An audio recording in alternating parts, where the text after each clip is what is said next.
OLE, the utopian world of online education. Hello students, welcome to OLE and to the another session of chapter 2 that is matter around us pure. आज के इस video में हम बात करेंगे differentiate करने की किसके किसके बीच में।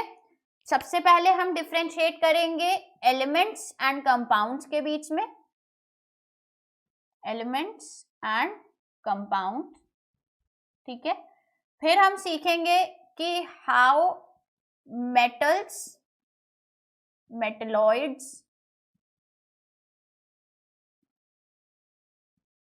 And non metals are different from each other, ठीक है।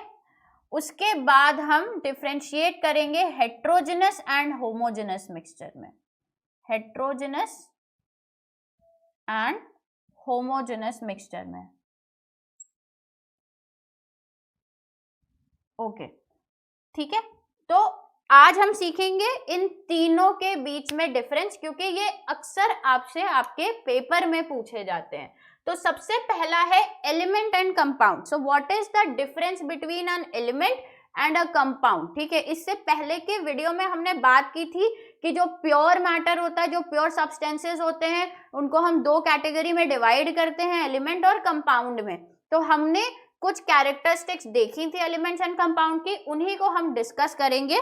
तो अगर हम एलिमेंट की बात करें, ठीक है, अगर हम यहाँ पे एलिमेंट की बात करें और यहाँ हम बात करेंगे कंपाउंड की,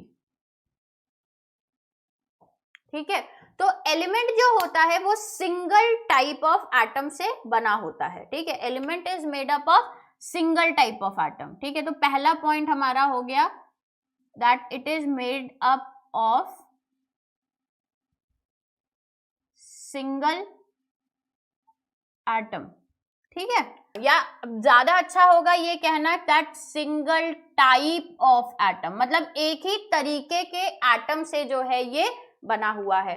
वेयर एज कंपाउंड के केस में अगर हम बात करें तो compound is made up of two और more than two types of atom, two types of atom, ठीक है। अब अगर कंपाउंड की बात करें तो दो या दो से ज्यादा एटम क्यों होगा। आप कहेंगे मैम कुछ समझ नहीं आया। आइए देखते हैं कि एलिमेंट जो है वो एक तरीके के एटम से बना है। फॉर एग्जांपल अगर हम बात कर रहे हैं ऑक्सीजन एलिमेंट की, तो ऑक्सीजन से ही बना है वो। ऑक्सीजन एलिमेंट ऑक्सीजन और हाइड्रोजन को जोड़कर नहीं बनेगा। अगर हम ऑक्सीजन की बात करें तो it is only made up of atom of oxygen. अगर हम कार्बन की बात कर रहे हैं तो ये सिर्फ कार्बन के एटम से बना है, ठीक है। अगर हम यहाँ पे बात करें कैल्शियम एलिमेंट की तो ये सिर्फ और सिर्फ कैल्शियम के एटम से ही बना है, ठीक है। सपोज करिए अगर ये कोई एलिमेंट है, ये ऑक्सीजन का एलिमेंट है, आप ये सपोज करिए, ठीक है। तो इसमें जो भी एटम होंगे, इसमें जितने भी एटम अरेंज होंगे, ठीक है, सिंगल टाइप के होंगे। सिंगल टाइप का क्या मतलब है, इसीलिए मैंने लिखा कि सिंगल एटम लिखने की बजाय देयर इज लाइक ज्यादा एक्यूरेट होगा कि अगर हम लिखेंगे single type of atom, one type of atom, एक ही तरीके के एटम से बना है, दैट इज ऑक्सीजन। ये ऑक्सीजन का जो एलिमेंट है वो एक ही तरीके के एटम से बनेगा, ऑक्सीजन से। वेयर एज कंपाउंड की अगर हम बात करें, कंपाउंड दो या दो से ज्यादा तरीके के एटम से, it is made up of two और more than two types of atom. इसका क्या मतलब है, फॉर एग्जांपल जो कंपाउंड का एग्जांपल है वो है कार्बन डाइऑक्साइड या फिर वाटर, ठीक है। कार्बन डाइऑक्साइड और वाटर में क्या वो है, ठीक है, कि यहाँ पे कार्बन डाइऑक्साइड में एक कार्बन एटम है और आपके दो जो हैं वो ऑक्सीजन एटम है। सिमिलरली वाटर में एक ऑक्सीजन एटम है और दो आपके हाइड्रोजन एटम है। तो यहाँ पे आपने देख लिया कि यहाँ पे दो तरीके के एटम्स हैं, पहला कार्बन दूसरा ऑक्सीजन। यहाँ पे भी दो तरीके के एटम्स हैं, पहला ऑक्सीजन दूसरा हाइड्रोजन। तो कंपाउंड जो है वो दो या दो से ज्यादा एटम्स को, टाइप ऑफ एटम्स मतलब दो अलग अलग तरीके के एटम होने चाहिए, उनको जोड़कर बनता है। वेयर एज एलिमेंट जो है वो एक ही तरीके के एटम को जोड़कर बनता है, ठीक है। अब हम आते हैं इसके दूसरे पॉइंट पर। तो एलिमेंट और कंपाउंड का जो दूसरा डिफरेंशिएशन पॉइंट है वो है that elements can not B divided, ठीक है, they can not B divided by physical और केमिकल मीन्स और मेथड्स, ठीक है। whereas compounds can be divided, they can be divided by chemical means, ठीक। अब इसका क्या मतलब है, can not B divided, can be divided, ठीक है। तो यहाँ पे डिवाइडेड का मतलब है या कैन बी डिवाइडेड या can not be broken down. मैंने आपको ये बताया था कि जो एलिमेंट्स होते हैं these are the smallest particle, ठीक है। किसी भी मैटर के जो होते हैं वो स्मॉलेस्ट पार्टिकल होते हैं, इतने छोटे होते हैं कि तुम फिजिकल या केमिकल किसी भी मेथड से, फिजिकल मेथड में क्या आता है, फिजिकल मेथड में आता है जैसे कि आपने ब्रेक कर दिया, आपने फिल्ट्रेशन कर दिया, ठीक है, बहुत सारे ऐसे फिजिकल मेथड्स होते हैं। केमिकल मेथड्स में जैसे इलेक्ट्रोलिसिस वगैरह है जो कि आप क्लास 10th में पढ़ेंगे जाकर, तो these can not B divide by physical और केमिकल मीन्स, दैट मीन्स कि ना ही हम फिजिकली, ना ही हम कोई जोर लगा के या कोई और मेथड लगा के, और ना ही केमिकली, ना ही कोई केमिकल रिएक्शन करके, कुछ भी करके हम एलिमेंट्स को डिवाइड नहीं कर सकते, तोड़ नहीं सकते। वेयरएज अगर हम कंपाउंड्स की बात करें तो कंपाउंड्स को तोड़ा जा सकता है, फिजिकल मेथड से नहीं। कंपाउंड्स जो हैं उनको डिवाइड किया जा सकता है लेकिन not by physical method but only by chemical method. अब इसका क्या मतलब है ओनली बाय केमिकल मेथड, तो अगर हम आपसे बात करें वाटर की, तो वाटर को, जो पानी है, ठीक है, आपके ग्लास में आप पीते हैं, क्या आप उन्हें, क्या पानी के हर एक मॉलिक्यूल को, क्योंकि आपको पता है that water is made up of hydrogen and oxygen, तो क्या आप पानी को बाय एनी फिजिकल मेथड, चाहे फिल्टरेशन से, चाहे काट के, चाहे कैसे भी, क्या आप हाइड्रोजन और ऑक्सीजन को अलग कर सकते हैं? नहीं। तो लेकिन ये पॉसिबल है, नॉट बाय फिजिकल मेथड, हम ये नहीं कह रहे हैं कि फिजिकल मेथड से पॉसिबल है, बट एक्चुअली में पॉसिबल है बाय केमिकल मेथड। उसका क्या होता है, वो कैसे होता है, इसमें हम इलेक्ट्रिसिटी पास करते हैं। अगर हम वाटर में इलेक्ट्रिसिटी पास करें, जिस प्रोसेस को हम इलेक्ट्रोलिसिस कहते हैं, ठीक है, उसमें इलेक्ट्रिसिटी पास होती है, तब ये जो है वो हाइड्रोजन वापस से हाइड्रोजन और ऑक्सीजन में टूट जाता है, ठीक है, वाटर। तो कहने का मतलब क्या है कि एलिमेंट तो इतना छोटा है कि ना ही फिजिकल मेथड से ना ही केमिकल मेथड से वो टूटेगा, बट क्योंकि कंपाउंड जो है दो से ज्यादा कॉन्स्टिट्यूएंट से या ज्यादा एटम से बना हुआ है, तो जाहिर सी बात है अगर दो एटम कंबाइन कर रहे हैं तो दो एटम अलग भी तो हो सकते हैं, लेकिन क्योंकि वो एटॉमिक स्टेज पे है, मतलब एटम तो बहुत ही छोटा होता है, इसलिए फिजिकल मीन्स से इनको सेपरेट करना बहुत मुश्किल है, तो हम केमिकल मीन्स यानी कि केमिकल मेथड का सहारा लेते हैं, ठीक है। So this was the difference, major difference between an element and a compound. अब हम पढ़ेंगे difference between metals, non metals and metalloids. तो आइए समझते हैं कि मेटल्स, मेटेलॉइड्स और नॉन मेटल्स में क्या डिफरेंस है। हम जो ये डिफरेंशिएशन है वो कुछ बेसिक पॉइंट्स पे करेंगे। आइए लिख लेते हैं कि कौन कौन से वो पॉइंट्स होंगे। पहला पॉइंट होगा lustrous, that the metal may be shiny और डल, ठीक है, लस्ट्रस का मतलब होता है शाइनी, ठीक। उसके बाद दूसरा पॉइंट है डक्टाइल, तीसरा पॉइंट होगा हमारा मैलिएबल, और हमारा फोर्थ पॉइंट होगा good conductor of heat and electricity, heat and electricity, ठीक है। यहीं पे हम डिफरेंशिएशन इन चार चीजों में करेंगे। तो पहला हुआ शाइन, तो हम यहाँ पे लिख लेते हैं दैट मेटल्स, देन मेटेलॉइड्स,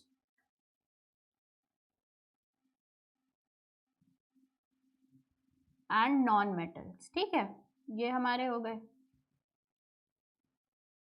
और यहाँ पे हम लिख लेते हैं कौन कौन सी हमारी कैटेगरी है। पहली है शाइनी, कि वेदर दे आर शाइनी और नॉट, ठीक है। दूसरी कैटेगरी हमारी ductile, whether they are ductile और नॉट। तीसरी है मैलिएबल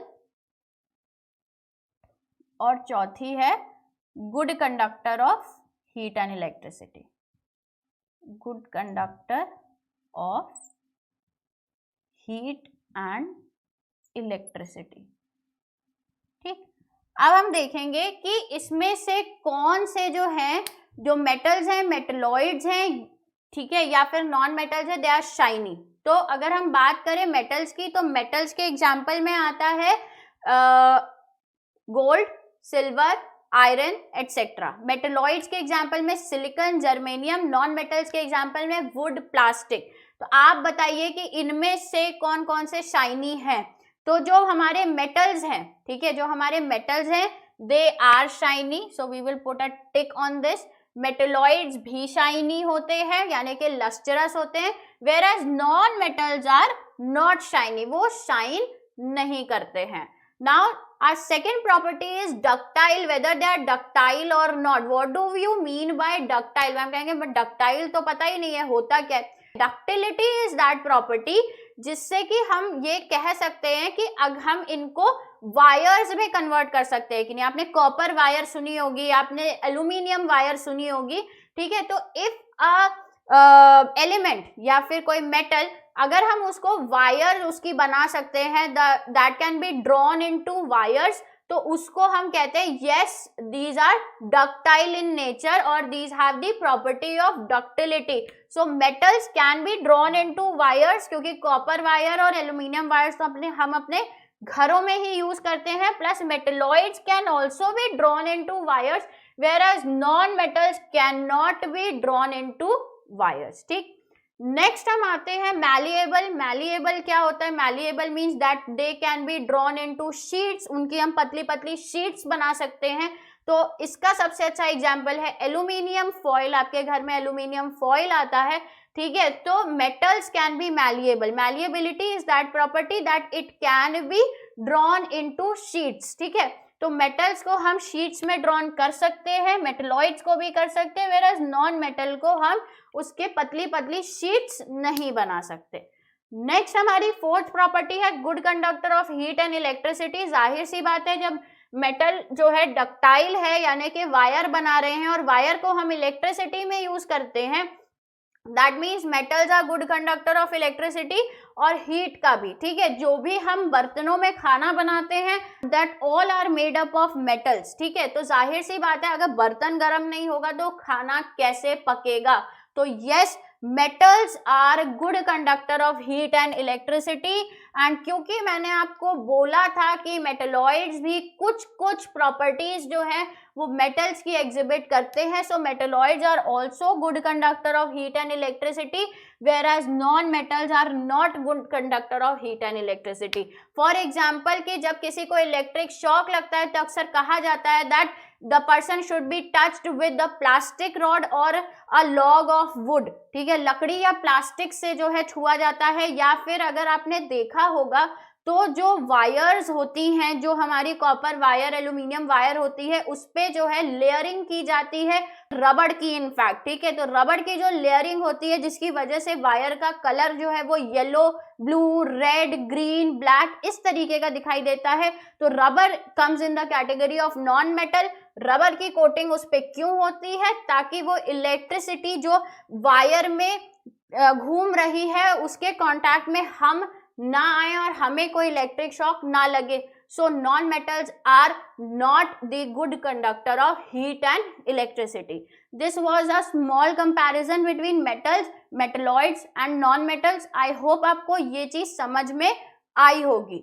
नेक्स्ट हम आगे बढ़ेंगे हेट्रोजेनस और होमोजेनस मिक्सचर के डिफरेंशिएशन पे। आइए समझते हैं। अब हमारा जो थर्ड पॉइंट है डिफरेंशिएशन का, that is between the homogeneous and heterogeneous mixture. तो इसको भी हम कुछ बेसिक पॉइंट्स पे ही डिस्कस करेंगे। तो सबसे पहला पॉइंट जिस पे हम डिस्कस करेंगे वो होगा कॉम्पोजिशन, दूसरा फेज, तीसरा पॉइंट होगा हमारा सेपरेशन, और fourth point we will discuss about its examples, ठीक है। सो अगर हम यहाँ पे बात करें होमोजेनस और हेट्रोजेनस मिक्सचर की, ठीक है, तो होमोजेनस हेट्रोजेनस मिक्सचर, यहाँ पे homogeneous mixture and heterogeneous mixture,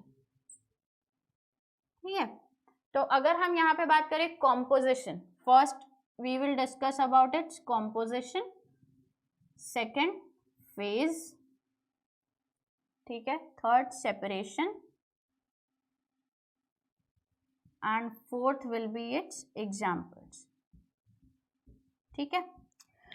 तो कॉम्पोजिशन की अगर हम बात करें होमोजेनस और हेट्रोजेनस मिक्सचर में, तो कॉम्पोजिशन जो होता है होमोजेनस मिक्सचर का वो जनरली यूनिफॉर्म होता है और हेट्रोजेनस का नॉन यूनिफॉर्म होता है। अब ये यूनिफॉर्म और नॉन यूनिफॉर्म का क्या मतलब है, ये कैसे समझ में आएगा। अब आप सपोज कीजिए कि एक बर्तन है, उसमें हमने, क्योंकि ये मिक्सचर है तो जाहिर सी बात है दो या दो से ज्यादा चीजों से बने होंगे, पर फिर भी इनका कॉम्पोजिशन एक का यूनिफॉर्म है एक का नॉन यूनिफॉर्म है। What do you mean by this. Suppose आपने एक बर्तन में जो है मिक्सचर बनाए, एक होमोजेनस मिक्सचर है। अगर एक होमोजेनस मिक्सचर है तो this will have a uniform composition. Uniform composition का मतलब होता है कि ये सिमिलर तरीके से इसके पार्टिकल्स अरेंज हो जाते हैं। कैसे होते हैं, जैसे ये देखिए,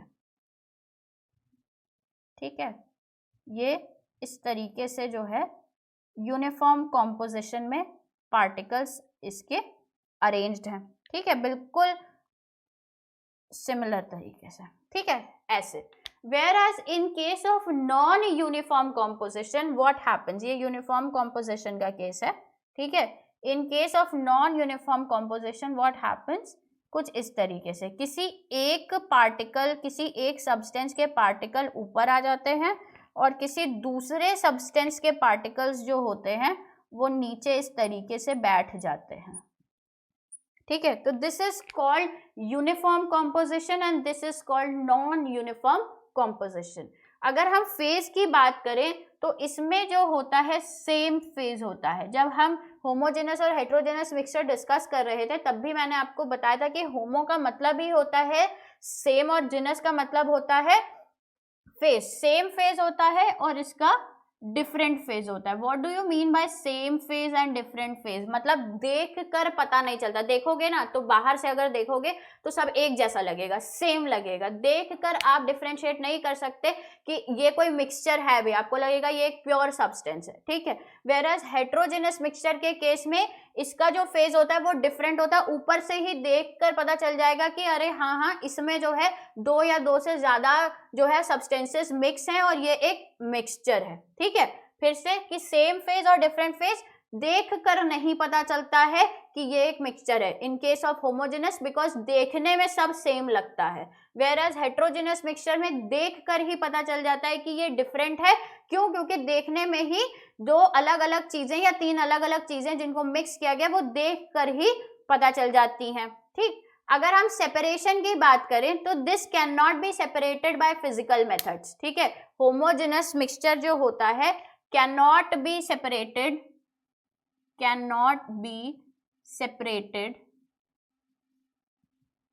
by physical methods. Physical methods में क्या आता है, जैसे फॉर एग्जांपल इवेपोरेशन हो गया, ठीक है, फिल्टरेशन हो गया। तो जो होमोजेनस मिक्सचर होते हैं वो फिजिकल मेथड से जो है सेपरेट नहीं किए जा सकते। वेयरएज जो हमारे हेट्रोजेनस मिक्सचर होते हैं उनको हम सेपरेट कर सकते हैं, can be separated by physical methods. यानी कि जो फिजिकल मेथड्स हैं जैसे कि फिल्टरेशन हो गया, इवेपोरेशन हो गया, इन सारे मेथड से जो है हेट्रोजेनस मिक्सचर के जो कंपाउंड्स हैं उनको हम अलग कर सकते हैं। हेट्रोजेनस मिक्सचर से जो जिन सब्सटेंसेस से बने हैं उनको हम अलग कर सकते हैं। अगर हम यहाँ पे एग्जाम्पल्स की बात करें तो होमोजेनस में हम सॉल्ट सोल्यूशन ले सकते हैं, ठीक है, शुगर सोल्यूशन ले सकते हैं और इनफैक्ट मिल्क भी ले सकते हैं। मिल्क मैंने आपको बताया था एक इम्प्योर सब्सटेंस है और कैसे है ये भी बताया था।